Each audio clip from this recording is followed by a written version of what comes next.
Selamat malam, Shalom rekan-rekan sekalian. Malam hari ini melandasi doa kita, saya akan mengajak kita merenungkan renungan kepemimpinan. Karena saya pikir kalau terlalu banyak ayat, kita semua juga adalah pelayan dan pengkhotbah kebanyakan di antara kita. Maka saya mau mengajak kita merenungkan renungan kepemimpinan yang saya beri judul Kepemimpinan dalam Peran Ganda, yang di sini kita akan membicarakan soal powerless dan powerful serta servant leader.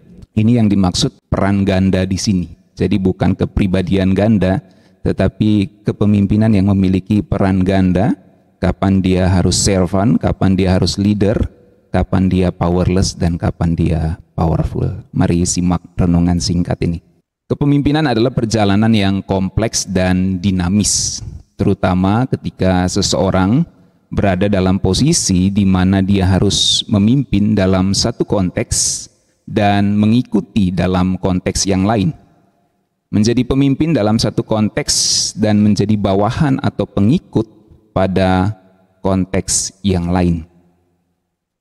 Memahami kapan harus menjadi powerful sebagai seorang pemimpin dan kapan harus menjadi powerless sebagai seorang bawahan adalah keterampilan yang memerlukan kebijaksanaan, fleksibilitas, adaptabilitas, dan pemahaman yang mendalam tentang peran dan tanggung jawab pada setiap konteksnya. Kepemimpinan yang sukses sesungguhnya adalah kepemimpinan yang berbicara tentang keseimbangan, di mana kita tahu kapan harus memimpin dengan kekuatan powerful kita, dan kapan kita harus mengikuti dengan kerendahan hati, di mana kita harus bersikap powerless. Ketika seorang pemimpin tidak dapat menyesuaikan perannya dengan tepat, maka sebagai konsekuensinya dia akan kehilangan kepercayaan dan respek dari tim yang dipimpinnya.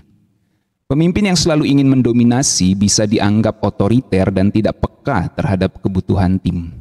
Sedangkan pemimpin yang selalu menunduk mungkin dianggap lemah dan tidak tegas. Ketika seseorang memimpin terlalu otoriter dalam situasi yang membutuhkan kolaborasi, maka ia akan kehilangan otoritas dan kredibilitasnya. Apalagi di mana kita memimpin generasi yang begitu sekarang terload atau termuat banyak dengan berbagai informasi. Mereka membutuhkan kepemimpinan teladan, saudara-saudara. Jadi kalau kita memimpin terlalu otoriter dalam situasi yang sebenarnya membutuhkan kolaborasi, maka pemimpin itu akan kehilangan otoritas dan kredibilitasnya di hadapan generasi yang dipimpinnya. Begitu juga sebaliknya, ketika seorang pemimpin terlalu pasif ketika diperlukan tindakan tegas, maka pemimpin itu juga dapat kehilangan otoritas dan kredibilitasnya. Sampai di sini kita melihat bagaimana kompleks dan dinamisnya kepemimpinan kita di dalam peran ganda yang dimaksud. Memimpin dan mengikuti adalah dua sisi dari proses pembelajaran yang berkelanjutan. Ketika seseorang tidak mampu beradaptasi dalam kedua peran ini, yaitu memimpin dan mengikuti, maka dia melewatkan banyak kesempatan untuk mengembangkan diri dan meningkatkan keterampilan kepemimpinan serta kolaborasi. Tidak memahami kapan harus menjadi powerful dan powerless berarti kehilangan kesempatan untuk belajar dan berkembang.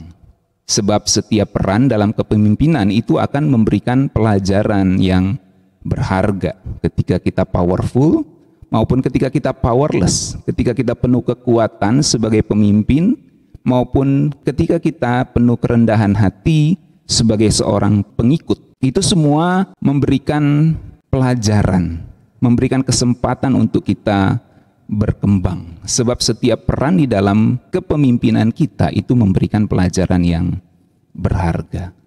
Sebagai pemimpin, kita belajar untuk membuat keputusan yang bijaksana dan mengarahkan tim. Tetapi seringkali kita juga harus berada pada kondisi sebagai orang yang dipimpin, sebagai pengikut, atau dalam hal ini sebagai bawahan, maka kita harus belajar untuk mendengarkan, berkolaborasi, dan mengembangkan keterampilan interpersonal kita.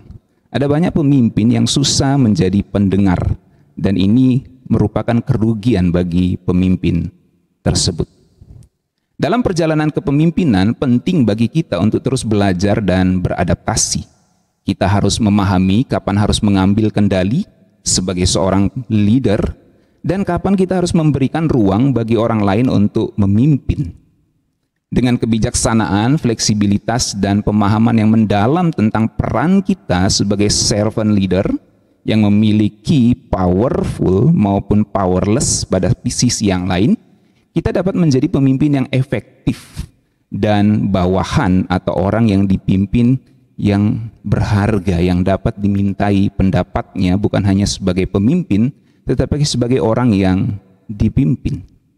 Karena kita tahu dalam teori kepemimpinan, ada di mana saat-saat seorang pemimpin meminta pendapat dari orang yang dipimpinnya. Seseorang pemimpin akan dihormati bukan hanya karena ketegasan dan keputusannya sebagai pemimpin. Ini yang perlu kita catat. Kita semua sebagai pemimpin dalam konteks kita masing-masing, kita harus memahami bahwa kita dihormati bukan karena ketegasan keputusan kita saja sebagai pemimpin, tetapi kita juga dihormati karena kerendahan hati untuk mengikuti dan mendengarkan pendapat pemimpin lain saat kita menjadi pengikut atau bawahan orang yang dipimpin. Jadi inilah kepemimpinan dalam peran ganda. Terkadang kita jadi leader di satu sisi, tetapi terkadang kita harus jadi follower, pengikut, orang yang dipimpin pada konteks yang lain. Kalau kita bisa menempatkan diri sebagai pemimpin maupun sebagai pengikut atau sebagai bawahan, sebagai orang yang dipimpin pada konteks yang lain, maka kita akan mendapatkan respect atau penghormatan itu. Pemimpin yang kuat adalah pemimpin yang tidak takut membiarkan orang lain memimpin dia. Nah, rekan-rekan yang dikasihi Tuhan, kita tahu bersama Tuhan Yesus adalah servant leader, pemimpin hamba yang sejati, atau hamba sekaligus pemimpin yang sejati. Tuhan Yesus adalah paket lengkap pribadi pemimpin yang menunjukkan kepemimpinan dalam peran ganda yang saya sebutkan di sini. Tuhan Yesus tahu kapan ia powerful dan kapan ia powerless. Tuhan Yesus adalah hamba sekaligus Tuhan yang melayani sepenuh hati. Ia adalah role model pelayanan kepemimpinan kita. Amin. Tentu ada banyak ayat, kita tahu kisah Tuhan Yesus membasuh kaki murid-muridnya. Tapi ada satu ayat yang saya ingin tunjukkan di mana Tuhan Yesus sudah naik ke sorga. Dia dalam posisi sebagai raja segala raja, Tuhan segala Tuhan. Tetapi Alkitab tetap catat dia menundukkan dirinya kepada Bapa. Dalam 1 Korintus 15 ayat 27 sampai 28, sebab segala sesuatu telah ditaklukkannya di bawah kakinya. Tetapi kalau dikatakan bahwa segala sesuatu telah ditaklukkan, maka teranglah bahwa ia sendiri yang telah menaklukkan segala sesuatu di bawah kaki Kristus itu tidak termasuk di dalamnya. Jadi Bapa menaklukkan segala sesuatu di bawah kaki Kristus itu tidak termasuk yang ditaklukkan di bawah kaki Kristus. Lalu ayat 28, tapi kalau segala sesuatu ditaklukkan di bawah Kristus, maka ia sendiri atau Kristus sendiri sebagai anak akan menaklukkan dirinya di bawah dia, di bawah Bapa yang telah menaklukkan segala sesuatu di bawahnya, supaya Allah dalam hal ini Bapa menjadi semua di dalam semua. Dari sini kita mendapat sebuah pelajaran berharga tentang kepemimpinan. Tuhan Yesus adalah Tuhan segala Tuhan, Raja segala Raja.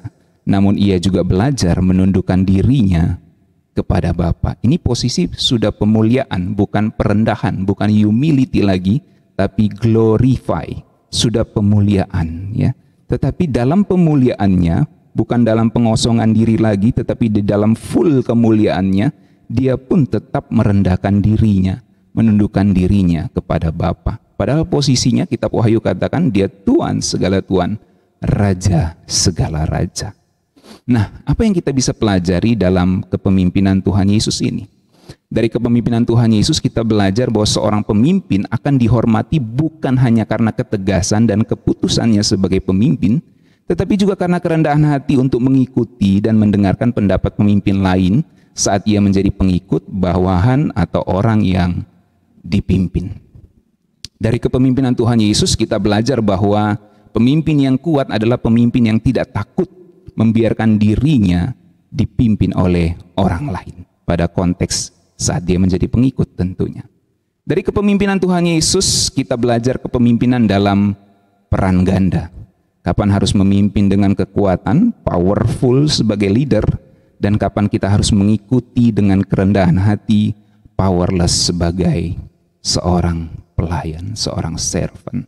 Kiranya renungan kepemimpinan ini akan menolong kita di dalam kepemimpinan kita masing-masing, dalam konteks pelayanan kita masing-masing. Tuhan Yesus memberkati kita sekalian.